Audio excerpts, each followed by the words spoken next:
എൻ്റെ കുട്ടിയാണെങ്കിലും പറന്ന് വീണെന്ന ആദ്യ സമയത്ത് തുറസായ ഒരു സ്ഥലത്തിടുന്നത് പിച്ചക്കാരൻ്റെ പിള്ളേരെ അല്ലാതെ ആരെയുണ്ട്? നിങ്ങൾക്കൊരു ചെറ്റക്കുടിലുണ്ടെങ്കിലും ആദ്യത്തെ 1-2 ദിവസം വരാന്തേ കൊണ്ടിടുവോ? ഇടുവോ? ഇല്ലല്ലോ. ഓല കെട്ടി മറച്ച മുറിയാണെങ്കിലും അതിനകത്തെ ആദ്യത്തെ ചില ദിവസങ്ങളിൽ ഇടും. പിന്നെ കളിക്കാനൊക്കെ വരാന്തേ കൊണ്ടുവരുള്ളൂ. നിങ്ങൾക്കറിയാമോ, അഖിലാണ്ടത്തിന്റെ സിട്ടാവായവൻ, കൂട്ടയാവനായവൻ,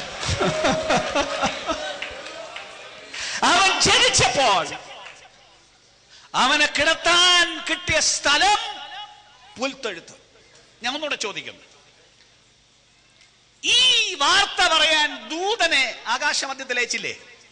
ഇല്ലേ? ആ ദൂതനെ ഇസ്രയേൽ ഒരു പ്രഭുവിന്റെ വീട്ടിൽ അയച്ചു വെച്ച് എന്റെ പുത്രൻ ജനിക്കാൻ പോകുന്നു, വീടൊഴിഞ്ഞു കൊടുക്കൂ എന്ന് പറഞ്ഞാൽ ആരാ വീടൊഴിഞ്ഞു കൊടുക്കാത്തത്? ഇല്ലേ? അതൊരു അന്തസ്സല്ലേ? മശിഹ പറക്കുന്നത് അന്തസ്സല്ലേ? മാസങ്ങൾ വേണേ വീടൊഴിഞ്ഞു കൊടുക്കുമല്ലോ.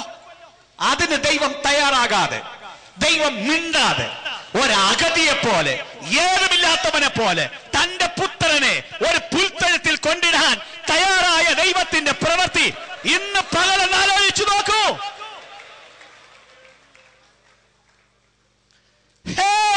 നമ്മളിൽ ഏറ്റവും പാവപ്പെട്ടവന്റെ ഉയർച്ച അവൻ എടുക്കാതെ തന്നെത്താൻ താഴ്ത്തിയവന്റെ പോകാൻ നിങ്ങൾക്ക് ആഗ്രഹമുണ്ടെന്ന് പറഞ്ഞാൽ മനോഭാവത്തിൽ ഒരു മാറ്റം വരണ്ടേ? വേണ്ടേ? ജീവിതത്തിന് വ്യത്യാസങ്ങൾ ഉണ്ടാവണ്ടേ? എന്താണെന്നോ അവിടെ പോകാൻ അവൻ കാരണം? അവൻ രാജകൊട്ടാരത്തിൽ പറഞ്ഞാൽ എത്ര പേർക്ക് അവനെ കാണാൻ പറ്റും? VVIPസിനല്ലേ കാണാൻ പറ്റുള്ളൂ, അല്ലേ? അത് ചില വിസിറ്റിംഗ് അവേഴ്സ് വെച്ചാൽ രാജകൊട്ടാരത്തിൽ എത്ര നേരം വിസിറ്റിംഗ് അവേഴ്സ് കൊടുക്കും? അപൂർവം 1 മണിക്കൂർ, അത്രയൊക്കെയല്ലേ കൊടുക്കുള്ളൂ. ഇതോ എല്ലാവർക്കും അവനെ കാണണം. ഏത് പാവപ്പെട്ടവനും അവനെ കാണണം. ഒരു അപ്പോയിന്റ്മെന്റും ഇല്ലാതെ അവനെ കാണണം. ഒരനുവാദവും ചോദിക്കാതെ ഏത് മനുഷ്യനും കയറി വന്ന് അവനെ കാണാൻ വേണ്ടി ഇതാ ഒരു പുൽത്തൊഴുത്തിൽ തുറസായ സ്ഥലത്ത് യേശുവിനെ ഇട്ടിരിക്കുന്നെങ്കിൽ സകല ജനത്തോടും അതിന് വിളിച്ചു പറയുവാനുള്ളത് യേശുവിനെ എല്ലാവർക്കും വേണം കേട്ടോ. ഈ വാർത്ത എല്ലാവർക്കും അറിയില്ല അവനെ വേണമെന്നുള്ളത്. പക്ഷെ വേണമെന്ന് തോന്നുന്ന ഏതൊരുത്തനും ഏത് സമയത്തും ലഭ്യമാകത്തക്കവണ്ണം അവനെ ഇന്ന് നേരിട്ട് കാണാൻ പറ്റില്ല. അവനെ ഇന്ന് കാണുന്നത് ഇതിനകത്താണ്, ഈ ശരീരത്തിനകത്താണ്. യേശുവിനെ ചുമന്നുകൊണ്ട് നടക്കുന്ന നിങ്ങളുടെ ശരീരത്തിലൂടെയാണ്, നിങ്ങളുടെ സ്വഭാവത്തിലൂടെയാണ്. അതിന് തക്കവണ്ണം നമ്മെ ജനത്തിന് കിട്ടണം. Hallelujah, hallelujah. ഏത് രാത്രിയിലും കിട്ടണം, ഏത് പകലും കിട്ടണം. ഒന്നുകൂടെ പറയാൻ മുമ്പ് പറഞ്ഞ സ്വല്പം ബാക്കി. യെരൂശലേമിൽ രാജാവായി കയറിപ്പോയി. രാജാവായിട്ടാണ് പോകുന്നത്. ഭയങ്കര വിളിച്ചു പറച്ചിൽ, കുട്ടികളുടെ വിളിച്ചു പറച്ചിൽ, ആഘോഷങ്ങൾ. കർത്താവിന്റെ നാമത്തിൽ വരുന്നവൻ വാഴ്ത്തപ്പെട്ടവൻ. അതിനെ ട്രയംഫൽ എൻട്രി എന്നാണ് വിളിച്ചിരിക്കുന്നത്. ഭയങ്കര വിജയ യാത്രയാണ്. പക്ഷെ വന്നത് എന്തോന്നിന്റെ പുറത്ത്? കഴുതപ്പുറത്ത്. രാജാവ് വരുന്ന കഴുതപ്പുറത്താണോ? അല്ലല്ലോ. രാജാവ് വരുന്ന കുതിരപ്പുറത്തല്ലേ? കഴുതയും സ്വന്തമാണോ? അല്ലല്ലോ. വേറെ 2 കഴുതയെ വാങ്ങിച്ചതല്ലേ? കഴുതയെ കൊടുക്കാൻ ആളുണ്ടായിരുന്നെങ്കിൽ കുതിരയെ കൊടുക്കാൻ ആളുണ്ടാവില്ലേ? ഇല്ലേ? താൻ അവസാന അത്താഴം കഴിക്കാൻ ആഗ്രഹിച്ചപ്പോൾ നിങ്ങൾക്കറിയാമോ, വിരിച്ചൊരുക്കിയ മാളിക കൊടുക്കാൻ ആളുണ്ടായിരുന്നെങ്കിൽ, അവന് കുതിര കൊടുക്കാൻ ആളുണ്ടായിരുന്നുവെങ്കിലും താഴ്മയുടെ അടയാളമായി കഴുതപ്പുറത്തവൻ യാത്ര ചെയ്തെങ്കിൽ ഇന്നത്തെ ക്രിസ്തീയ ലോകത്തോട്, വിശ്വാസി സമൂഹത്തോട് അതിന് വിളിച്ചു പറയുവാനുള്ളത് ആഡംബരത്തിന്റെ ആധിക്യം വിട്ടുകളഞ്ഞ് ദൈവത്തിന്റെ ജനം തങ്ങളെ തന്നെ താഴ്ത്തി. ആമേൻ, ഹല്ലേലൂയ. നല്ലപോലെ ഉള്ളവൻ, ആവശ്യത്തിനില്ലാത്ത ഞെരുക്കുന്നവർ നമ്മുടെ ഇടയിൽ ഉണ്ടെങ്കിലും കാണാത്ത ഭാവം നടിച്ച് നിനക്ക് കിട്ടിയില്ലെങ്കിൽ നീ അനുഭവിച്ചോ എന്ന മട്ടിൽ നടക്കുന്നതല്ല ഈ പുസ്തകത്തിന്റെ ഭാഷയിൽ. നിങ്ങൾക്ക് മത്തായി സുവിശേഷം 25-ാം അധ്യായം 31 മുതലുള്ള വാക്യം അറിയാമെങ്കിൽ ഒരു ദിവസം വിധി പറയും. വിധി പറയുമ്പോ ഒരു കൂട്ടരെ നോക്കിയിട്ട് പറയാണ്, എനിക്ക് വിശന്നു, നിങ്ങൾ തിന്നാൻ തന്നില്ല, പരാതി പറയാൻ. വേറൊരു കൂട്ടരോട് പറയാണ്, എനിക്ക് നല്ല ഉടുപ്പില്ലായിരുന്നു, നിങ്ങൾ എനിക്ക് ഉടുപ്പ് തന്നില്ല. വേറൊരു കൂട്ടരോട് പറയാണ്, ഞാൻ രോഗിയായി കിടന്നു, നിങ്ങൾ എന്നെ കാണാൻ വന്നില്ല. അപ്പൊ അവര് പറയാണ്, കർത്താവേ അങ്ങനെ ഒരിക്കലും സംഭവിച്ചില്ലല്ലോ, നിനക്ക് ഉടുപ്പില്ലാതെ ഞങ്ങൾ കണ്ടിട്ടില്ല, നിനക്ക് വിശക്കുന്നതായി ഞങ്ങൾ കണ്ടിട്ടില്ല. മറുപടി എന്താണെന്ന് അറിയാമല്ലോ?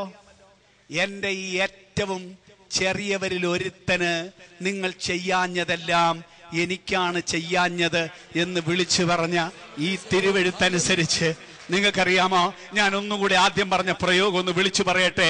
ഇന്നത്തെ ലോകത്തിന് ആവശ്യം എന്താണെന്നറിയാമോ? യേശുവിനെ പോലെ കുറെ പേര് തെരുവിൽ കൂടെ നടക്കണം. യേശുവിനെ പോലെ കുറെ പേര് ഓഫീസിൽ കയറി ചെല്ലണം.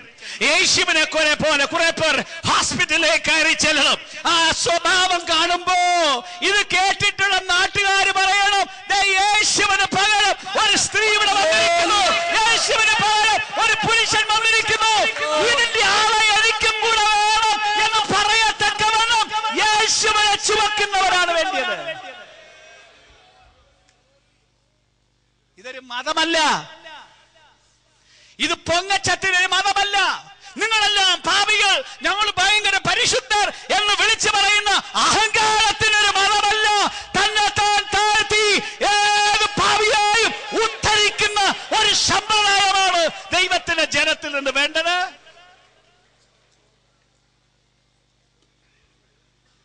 സ്തോത്രം, ഹല്ലേലൂയ. യേശുവിന്റെ ആർക്കും ചെല്ലാം, ആർക്കും. അത് നാട്ടിലെല്ലാവർക്കും പരസ്യ. യേശുവിന്റെ ഇരിക്കൽ ആർക്കും ചെല്ലാം, വേറും പാവപ്പെട്ടവനെയല്ല. ഞാൻ വേദപുസ്തകത്തിലെ ഭാഷയാണെങ്കിലും ഈ നാടൻ ഭാഷയ്ക്കെന്ന് പറഞ്ഞോട്ടെ. ഒരു ദിവസം യേശു ഇങ്ങനെ പോകുമ്പോ ഒരുത്തൻ വഴി ഇരുന്നോണ്ട്, കർത്താവേ നിൽക്കണേ, എന്നെ കൂടെ സഹായിക്കണേ. യേശു ഇന്നത്തെ ഭാഷയ്ക്ക് ഞാൻ പറയാണ്, വലിയ ക്രൂസൈഡിന് പോവാണ്. കണ്ടമാനം ആള് യേശുവിന്റെ ക്രൂസൈഡിന് കൂടും. അതും ഓർഗനൈസ്ഡ് ആയിട്ട് മാസത്തിലൊരു ക്രൂസൈഡൊന്നും അല്ല. രാവിലെ ക്രൂസൈഡ്, ഉച്ചയ്ക്ക് ക്രൂസൈഡ്, വൈകിട്ട് ക്രൂസൈഡ്, ഇങ്ങനെ ക്രൂസൈഡ് നടത്തിപ്പോകുന്ന യേശു. ആയിരക്കണക്കിന് ആളുകളാണ് പുറകെ പോകുന്നത്. അപ്പൊ സംഘാടകര് പറയാണ്, ഞാൻ എന്റെ ഭാവന പറയാണ്, സംഘാടകര് പറയാണ്, ഉണ്ടായിടാ, നിനക്ക് വല്ലതും കാര്യം വേണം. എന്താ വേണ്ടി നിനക്ക് കാര്യം വേണമെങ്കിൽ ക്രൂസൈഡിൽ വാ, അവിടെ വെച്ച് പ്രാർത്ഥിക്കാം. വഴി വെച്ച് പ്രാർത്ഥിക്കത്തില്ല. ആണല്ലേ നമ്മൾ കണ്ടിട്ടുള്ള ക്രൂസൈഡ് എന്ന് പറഞ്ഞാൽ നമ്മുടെ തലേ കയറിയിരിക്കുന്ന ആശയം അങ്ങനല്ലേ? സ്തോത്രം. വഴി വെച്ച് പ്രാർത്ഥിക്കാൻ ഒക്കത്തില്ല, വരുന്ന വഴിക്ക് നോക്കിയല്ല, പോകുന്ന വഴിക്ക് നോക്കിയല്ല. പിന്നെ ഈ വലിയ ക്രൂസൈഡുകാർ താമസിക്കുന്ന എവിടാണെന്ന് ടോപ്പ് സീക്രട്ട്, അതായത് ഓർഗനൈസേഴ്സ് 2-3 പേർക്ക് അറിയുള്ളൂ. ബാക്കി ഈ കമ്മിറ്റിയിലുള്ളവർക്കും ഒന്നും അറിയില്ല. അവരെ എസ്കോർട്ട് ചെയ്ത് പ്രസംഗത്തിന്റെ കൃത്യം മോമെന്റ് ആകുമ്പോൾ അങ്ങോട്ട് കൊണ്ടുവരും.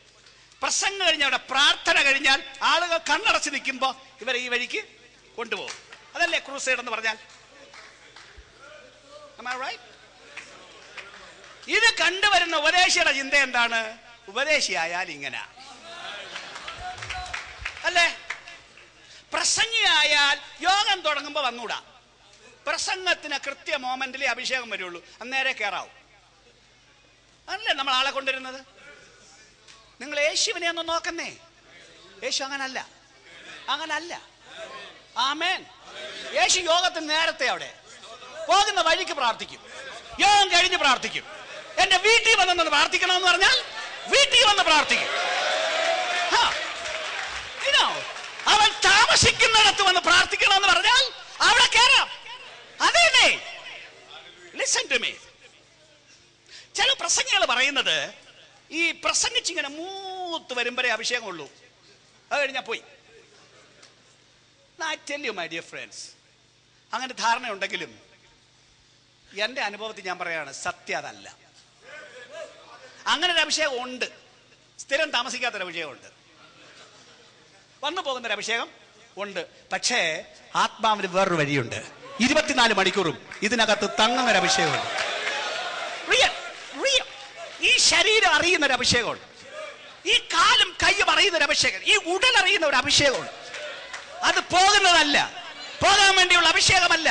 ശുശ്രൂഷയ്ക്ക് അഭിഷേകം ഉണ്ടെന്നുള്ള ശരി, യോഗത്തിന് വേണ്ടി സ്പെഷ്യൽ നിയോഗം ഉണ്ടെന്നുള്ളത് സത്യം, അതിനെ ഞാൻ എതിർക്കുന്നില്ല. പക്ഷെ രോഗശാന്തിയുടെ ശക്തി ചില നിമിഷം മാത്രമല്ല വ്യാപരിക്കുന്നത്. ആമേൻ.